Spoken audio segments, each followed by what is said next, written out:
네, 간밤에 뉴욕장은 국채 금리가 뛰면서 빅테크 주식들이 흔들렸습니다. 이번 주에 계속해서 나타나고 있는 현상이라고 할 수가 있겠는데요. 어떤 또 분석을 덧붙여 주실까요? 저희 최현주 전문가 함께하겠습니다. 어서 오십시오. 안녕하십니까. 네, 포인트들이 여러 나왔습니다. 환시장이라던가 원자재 쪽 그리고 국채 시장까지 여러 가지 좀 변화들이 나왔던 것 같은데요. 흐름 어떻게 보셨습니까? 어제 3대 지수 같은 경우에는 다우 지수 같은 경우에 0.2% 상승했고 국채 금리 상승에 따라서 기술주의 부담을 느낀 나스닥 지수 같은 경우는 0.5% 하락을 했습니다. S&P 500 같은 경우에 0.28% 하락했습니다. 종목별로 좀 보면은 10년 만기 국채 수익률이 1.5% 돌파했다는 그런 지표에 따라서 은행주가 강세를 나타냈습니다. JP 모건 체이스가 2.4% 상승했고요. 뱅크 오브 아메리카가 2.6% 상승했습니다.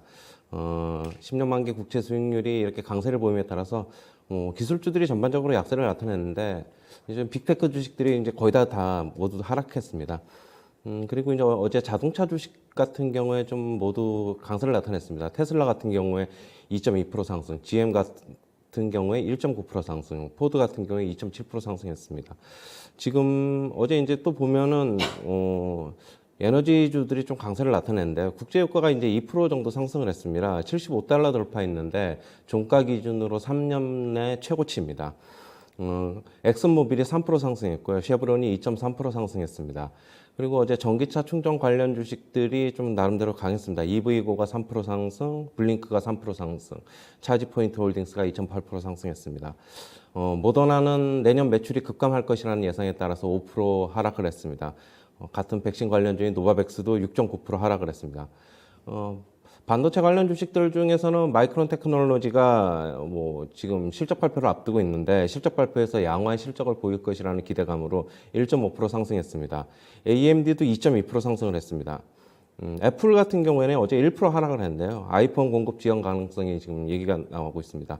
반도체 부품 등 공급난에 따라서 이제 공급 지연 가능성이 지금 얘기가 되고 있는데 지금 아이폰 프로 같은 경우는 4주 정도 기다려야지 받을 수 있고 아이폰 13 같은 경우는 2주 정도 기다려야 받을 수 있다고 합니다. 그리고 어제 이제 모건 스탠리에서는 아마존의 목표 주가를 4,300달러에서 4,100달러로 하향 조정을 했는데요. 지금 인건비 상승으로 이제 비용 증가가 우려된다. 지금 지난해보다 한 50% 정도 인건비가 상승했다. 이렇게 얘기를 하고 있고, 당분간 주가는 좀 박스권을 보일 것이다. 주가 상승하려면은 한 2022년 초 정도 이렇게 얘기를 하고 있습니다. 그리고 어제 이제 파월 같은 경우에는 인플레 상승이 계속적으로 이어지겠지만은 몇 달간은 이어지겠지만은 결국엔 하락할 것이다. 이렇게 얘기를 하고 있고요.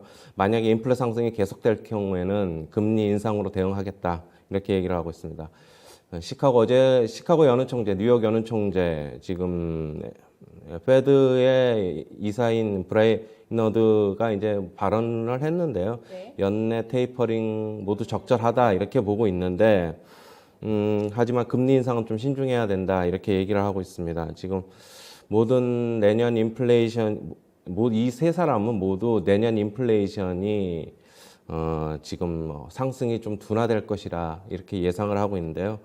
지금 테이퍼링을 하는 기준과 금리 인상을 하는 기준이 틀리다 이렇게 얘기를 하고 있습니다. 지금 금리 인상의 기준은 고용과 물가 목표가 훨씬 더 높기 때문에 지금 금리 인상 서두르지 말아야 한다 이렇게 얘기를 하고 있습니다.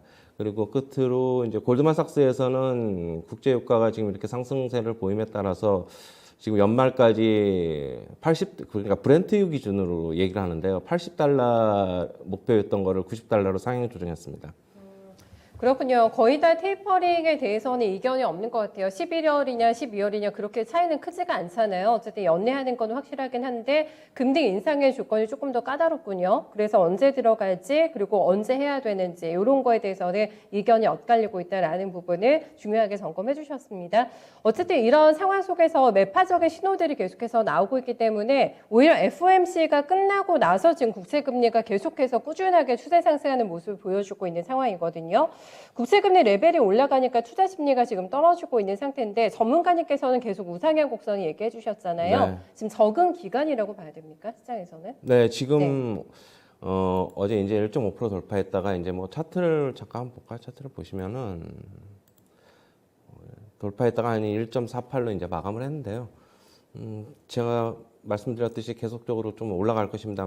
연말까지는 2% 선까지는 갈 것 같고 지금 기술주는 그거에 대해서 지금 부담을 느끼고 있어요. 부담을 느끼고 있어가지고 지금 어제 상대적으로 이제 경기 민감주가 강하고 기술주가 지금 약한 모습이 지금 되고 있는데 그러나 지금 현재 요 시점에서는 지금 기술주가 크게 지금 흔들리지는 않습니다. 아직까지는 조금 더 1.78 뭐 저는 한 1.9, 89 이상을 가면은 좀 많이 흔들릴까 아직까지는 좀 버티는 모습을 보일 겁니다. 지금 어제 나름대로 이제 반도체주 같은 경우에도 좀 뭐 일부 종목은 좀 빠졌지만 일부 종목들은 괜찮았고 그렇기 때문에 어제 뭐 빅테크 주식들도 많이 빠지지 않고 한 1% 전후 정도만 빠졌기 때문에 아직까지는 한번 추세를 보고 이제 아직까지는 기술주는 좀 버틸 것입니다.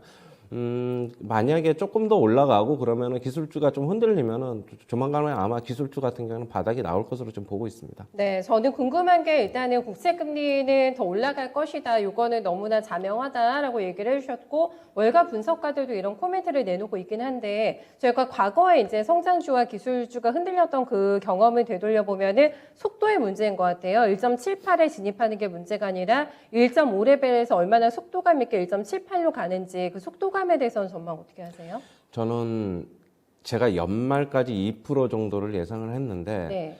저는 그게 조금 더 지금 봐서는 빨라질 수도 있을 것 같거든요. 시기 당기시겠어요? 조금 빨라질 수도 있으면은 저는 연말 전에 미국 시장 같은 경우에는 지금 바닥을 찍을 것이라고 보고 있으니까 아마 조금 더 빨라지면은 미국 시장도 바닥이 나오지 않을까 그렇게 보고 있습니다. 계속해서 뷰는 똑같이 유지하시는 거 맞으시죠? 11월까지 시장 좀 힘들 것이고 연말 12월 되면 시장 돌아설 거다, 뉴욕장? 일단은 네. 10월은 힘든 거는 맞을 것 같은데요. 예. 11월 초에 돌아설지 11월 중순, 11월 말에 돌아설지는 그건 좀 보고 말씀드리겠습니다. 그거는 FOMC 멘트에 따라 달라집니까? 네, 요거는 일단은 예. 저는 FOMC 이번에 회의가 예. 11월에 이제 있고요. 초에 있는 걸로 알고 있는데, 맞아요. 예, 네. 11월 2, 3일에 있는 걸로 알고 있는데, 예. 저는 그게 좀 지나간 다음에 바로 한 일주일, 뭐 2, 3일, 4, 5일 정도 있으면은 불확실성이 완전히 제거가 되기 때문에 저는 국채 금리도 이제 거기까지만 좀 상승하고 조금 더 갈 수도 있는데 네네. 그쯤에서 이제 그 시기쯤에서 이제 바닥이 좀 나올 것으로 좀 보고 있거든요.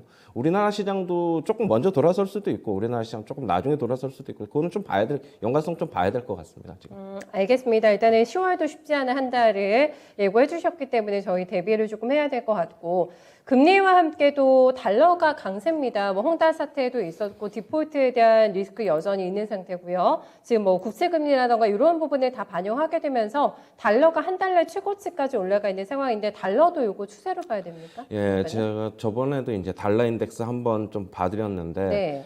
그 달러 인덱스가 지금 제가 봤을 때는 아주 급하게 오를 것 같지는 않은데 좀 점진적으로 조금 계속적으로 좀 오를 거는 같습니다. 단기 상단선 얼마 보세요? 저는 95 정도 보고 있는데 많이 보시네요. 그러니까 예. 조금 보고 있는데 일단은 뭐 추세를 보시면 아시겠지만 화면에 나오는 거 추세를 보시면 아시겠지만 뭐 당분간은 조금 지속적으로 좀 상승할 것으로 보고 있습니다. 국채금리 상승하고 좀 맞물릴 것으로 보고 있어요.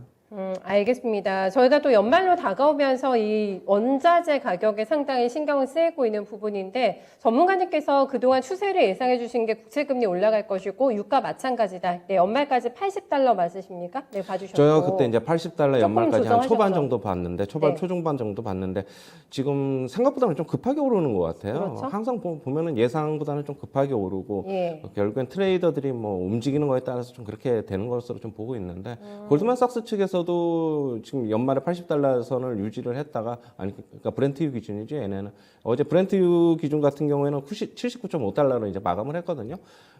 지금 보면은 이제 거의 다 왔으니까 그냥 10달러로 올려 잡은 건데 저는 서부 텍사스 기준으로는 한 연말까지는 한 90달러는 조금 힘들다고 보고 80달러 중반 한 85, 6달러 87, 6, 7달러 그 정도 선 정도만 지금 보고 있습니다. 저는. 네. 골드만도 90달러까지를 일단은 조금 받기 때문에 3개월 안에 이게 90달러 가면 굉장히 속도감 있게 올라가는 거잖아요. 네. 유가에 대해서 이렇게 계속해서 상방에 대한 근거들이 제시가 되고 있는 게 한파입니까? 뭐 수요가 늘기 때문입니까? 결국에는 뭡니까? 한파 난방유가 네. 한파가 오면은 난방유 수요가 늘어날 것이고 그다음에 이제 델타 변이가 이제 거의 다 이제 뭐 어느 정도는 이제 고점 찍었기 때문에 네. 사람들이 이제 활동이 늘어날 것이고 그러면은 이제 당연히 뭐 휘발유 소요는 늘어나고 전체적인 원유 수요가 지금 늘어날 것이라고 좀 보고 있고 재고도 그렇게 넉넉지 않고 여러 가지군요. 지금 그렇기 때문에 지금 그런 걸로 보고 있습니다. 그런데 지금 서부 텍사스 기준이랑 제가 말하는 거는 서부 텍사스 기준으로 한 80달러 중반 정도를 얘기하는 건데 골드만삭스는 브렌트유 기준 지금 한 4달러 정도 차이를 보이고 있거든요. 브렌트유가 한 4달러 정도 더 높아요. 네. 그러니까 그거는 좀 참고하시기 좀 바랍니다. 또 저희 위드 코로나 곧 될 거잖아요. 그러면 유가도 많이 필요할 것 같고 그래요. 네. 올라가면서. 네. 네, 그런 부분들. 네. 공급이 결국에는 수요를 못 따라간다는 말씀이신 거죠? 네네. 네. 지금 이번에 오페크 회의에서도 그렇게 공급량 크게 늘릴 것 같지 않다는 지금 이야기도 좀 나오고 있습니다. 지금. 네, 알겠습니다. 유가의 추세까지도 저희가 감안을 해봐야 될 것 같고 아마존 얘기를 조금 하고 싶은 게요, 전문가님. 인건비 얘기가 나왔어요. 그래서 좀 투자 의견이 훼손되는 경향을 보여주고 있는데 이거는 고용시장의 회복과도 좀 연관이 돼 있는 문제인 것 같아가지고 아마존의 목표 주가 하향 어떻게 보셨어요? 일정 부분 동의는 하는데 네. 이미 뭐 아마존은 제가 봤을 때는 더 이상의 뭐 추가적인 급락을 나온다기보다는 아마존 차트 잠시 보시면 아시겠지만 더 이상의 뭐 하락은 그렇게 뭐 나올 것 같지는 않아요. 지금 어제도 뭐 목표 주가 하향이 나왔지만은 결국에는 뭐 차트 상으로 보면은 그냥 양봉 그러니까 하락으로 끝났지만은 양봉이 나왔기 때문에 캔들 상으로는 저는 더 이상 뭐 좀 빠지면 오히려 더 매수할 기회가 되지 않을까 그렇게 보고 뭐 천천히 현금이 있으신 분들은 주가 좀 지금 오늘 이 레벨보다 좀 더 하락하면은 오히려 더 싸게 담을 수 있는 기회가 되지 않을까.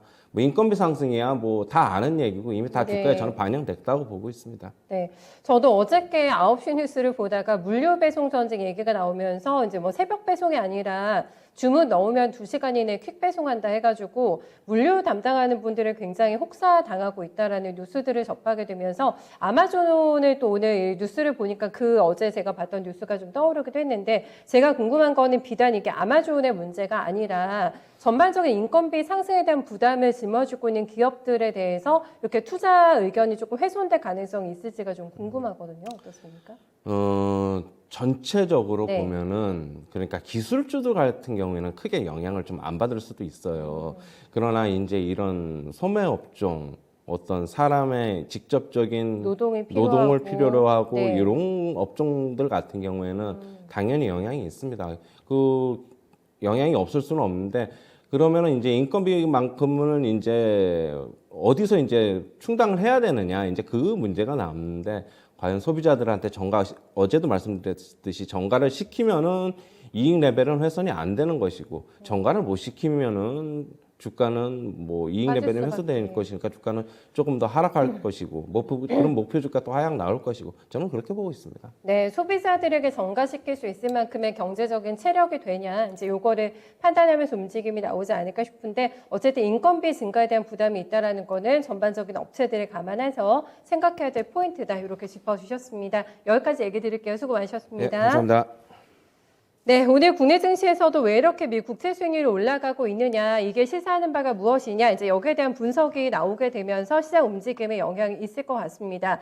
간밤에는 이 돈이 이 성장주에서 나와가지고 지금 가치주라던가 이쪽으로 빠르게 이전되는 모습도 나오기도 했는데요. 과연 우리 시장에서도 커플링화되는 움직임 나오게 될지 이런 부분도 확인해 보셔야 되겠습니다. 네, 지금까지 최현재 전문가와 함께한 모닝타임즈였습니다.